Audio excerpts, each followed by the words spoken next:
Patience Businge omukazi w'omugenzi Moses Twesigye owafire 2023 arukora ishomero rya Rwamanyonyi Secondary School omuri Ntungamo kandi ari aha mushahara gwa gavumenti atwire aine ennaku ahabwo kunyagwa akasente ke kakasiimo kiiba 2023 akafa omukwa 2 omukwa 8 na processinga file yona natunga letazo administration na buli kimwe cyone kibaga barangambira ubwo bwira kabira ari Madam Jennifer naguma ndacumbatirira kunu kandi ubwo nyombi umuhinji tine na sente ziryaho twatuye n'abana bana oguna jango cyamutire na kumunonga no kuza kubanja kandi aine papura byona bito wabira Human Resources wa district ya Ntungamo owabinjirwe Jennifer Muhirwe obwirobwo akamudurira okufa kwiba kandi na sente tarazumuhire de chances kazo mu office ya Madam Jennifer yangira ati bishati ati kuri baratarafuhira tokagizire bato nkashasha mu kushasha kashasha ubwo mushani wo twagatura turacungiraho sente abana barega bamwe kwega bakareka mukuru wa department ya administration mukagezaho kutaho buryo kureba ngo ishonga ezabire zikwatira n'ishashura y'umushahara na sente z'abantu ababire either bafire barukwetaga akasimu kwerwa abasigireho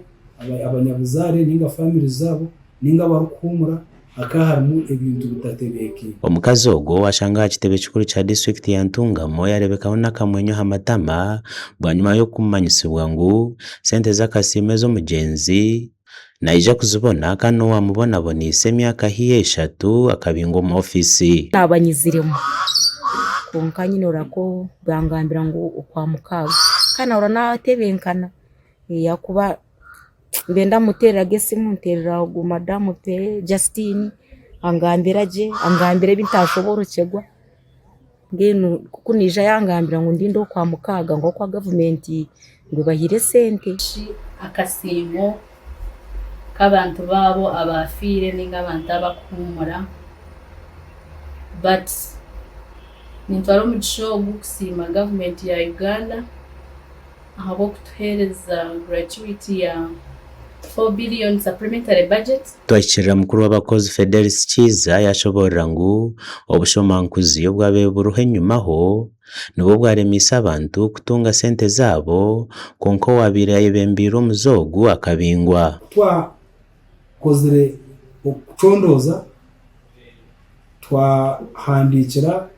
office wabirarimo principal human resource officer yaremwa kugarukamo yaremwa kushoborora naneshonge zindi nyingi zabe zikwatine n'imishara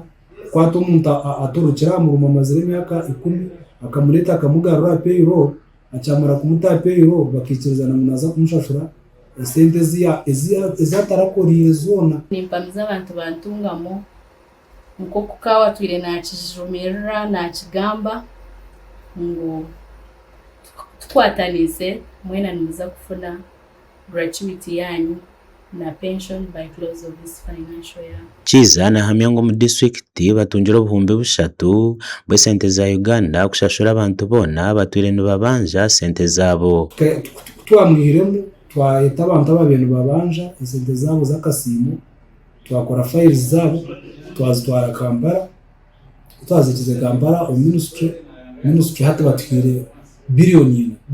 n'ubuhumbi buna bwo kushashura abantu abo so nahati ziri account ya district twatandikire kushashura urukwaza kubana abanja wena tumwino mu list nyina masiko umwaka ugwaza kwa financial ya kwa mukaga ibiro 10 sheme kwantu twashashura abantu aba sente zabo Kiza yajumirire bikora byo bushomankuzi aho yaraganisa kure miziyo muzeogu omuri Ntungamo ekinde cyo mutano turi kumara kumushashuriza akasimu hati tumutekana payroll atanka kutunga sente zezo kwezi zashimwe kwa nato mweni nsima kandi shemerirwa na team eje yagiye mu department mu unity ya yokushafure mushara kureba ngo kuna abagambire nabagira ngo begendesereze ikintu cyo kuriye bituga bampurira kandi nyina masukungu tino muntu kuza payroll ningo muntu uri kuza kushafura sente z'akasimu bakabanza bamushaka ikitu koko umukuru w'ihanga Yoweri Kaguta Museveni araganise kumaraho cyumwe obushomankuzi omwihanga district ya Ntungamo ebembirwe mukuru w'abakozi Fidelis Kiza batandikire hururu yo kumaraho cyumwe ekikorwa eki omuri Ntungamo. Gashaka Samuel Ahumza. But we shall go back constituency by constituency.